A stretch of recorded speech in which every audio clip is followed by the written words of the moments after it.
আমরা এখন ইতিহাস পড়া শুরু করি। ইতিহাস অর্থে পুরনো দিনের কথা, যেই দিনগুলি আমরা দেখিনি অথচ লেখা আছে বইয়ের পাতায়। সেই জিনিসগুলিকে আমরা যদি গল্পের মতন করে পড়ি এবং জানি, তাহলে আমাদের ভালোও লাগবে এবং পুরনো দিনের অনেক কথা আমরা জানতে পারবো। ইসলাম ধর্মের প্রবর্তক হলেন হজরত মোহাম্মদ। 570 খ্রিস্টাব্দে আরব দেশে মক্কা শহরে হজরত মোহাম্মদ জন্মগ্রহণ করেন।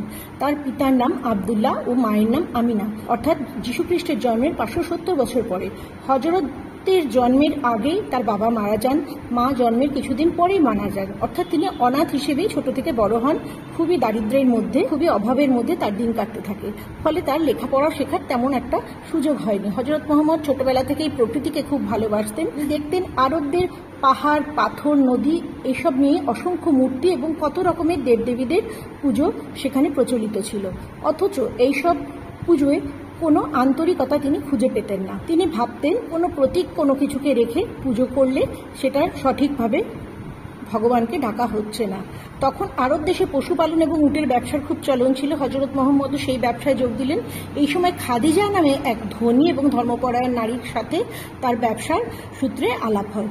পরে তিনি খাদিজাকে বিয়ে করেন। সেই ধনী মহিলার সাথে বিবাহ হওয়ার পর তার সেই দারিদ্র আর থাকলো না। হজরত মহাজিমানজি হেরা নামে এক পাহাড়ে গিয়ে তিনি তার সাধনা করতেন, অর্থাৎ তিনি মনে মনে জপ করতেন এবং নিজেকে আত্মস্থ করতেন।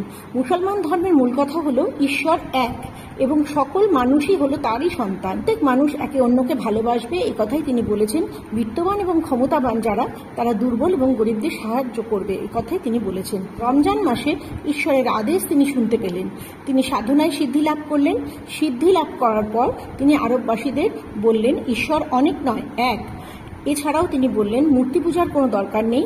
নিজেকে তিনি পয়গম্বর অর্থাৎ আল্লাহর প্রতিনিধি হিসেবে অভিহিত করেন, অর্থাৎ আল্লাহ তাকে দূত করে পাঠিয়েছে পৃথিবীর সকল মানুষের ভালো করার জন্য, এবং তার মুখ থেকে যেসব কথাগুলি বেরোবে সেগুলি সবই মানুষের ভালোর জন্যই হবে। এইভাবে রমজান মাস বলে আমরা যে রমজান মাসকে এখন মানি, সেটাকে মানি এই কারণেই যে হজরত মোহাম্মদ এই মাসেই ঈশ্বরের আদেশ শুনতে পেয়েছিলেন, অর্থাৎ আল্লাহ তাকে দূত করে পাঠিয়েছে পৃথিবীর সকল মানুষের ভালো করার জন্য, এবং তার মুখ থেকে যেসব কথাগুলি বেরোবে সেগুলি সবই মানুষের ভালোর জন্যই হবে। এইভাবে রমজান মাস বলে আমরা যে রমজান মাসকে এখন মানি, সেটাকে মানি এই কারণেই যে হজরত মোহাম্মদ এই মাসেই ঈশ্বরের আদেশ শুনতে পেয়েছিলেন। হজরত মোহাম্মদ তাঁর ধর্মবিশ্বাসের কথা আরব দেশে প্রচার করতে থাকলেন। এতে আরব গোঁড়া ধর্মাবলম্বীরা হজরতের ওপর খেপে গেল। এতদিনের প্রচলিত যে ধর্ম ছিল তার বিরুদ্ধে তিনি কথা বলছিলেন। হজরতের হত্যার চক্রান্ত এলো।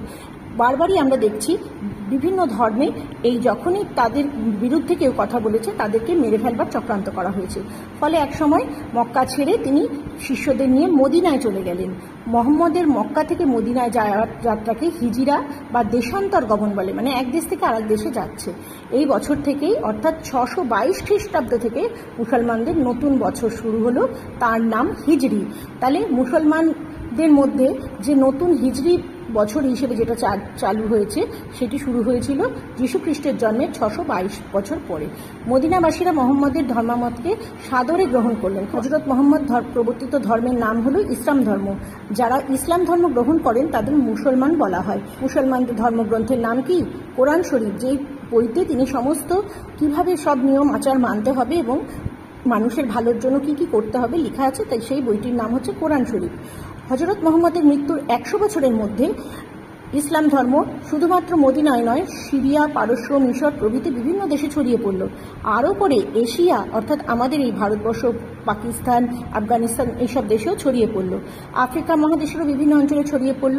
এখন পৃথিবীর সব দেশেই মোটামুটি ইসলাম ধর্মাবলম্বী মানুষদের দেখতে পাওয়া যায়।